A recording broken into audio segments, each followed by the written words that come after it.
За өнөөдөр хоол салат хийх гээд нэг юм авокадо зүссэн чинь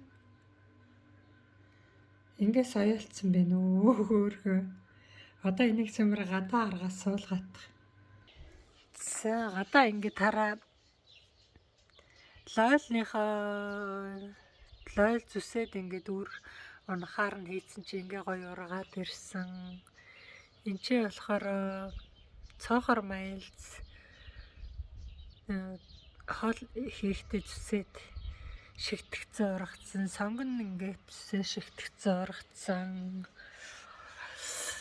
За энэ тэгээ надын жилийн чинжүү байна. Хөөрхий ургажл байна. Тэгээд ослохгүй хөтэ гэртээ байхгүй болохоор жоохон тийм байна.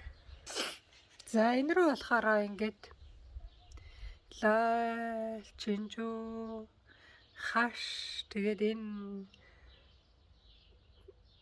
кактус тэг мөнгөн модон тэр зүгээр шигтгэцээ. Үндэс гарцсан билээ аягүй сайхан.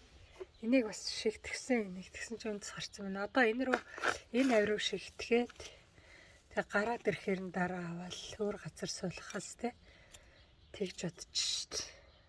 За ингээ хийгээд тэг шараагаар олчих.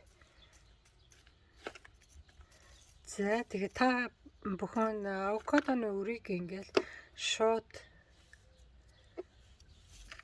авокадогоо идэл ингээл өрийг аваад шууд ингээ шорон суулгачихад айгуу сайхан ургадаг.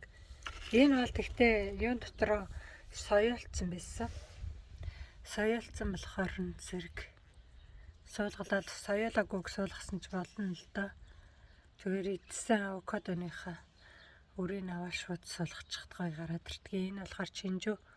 Нодон жилийн чинжүү.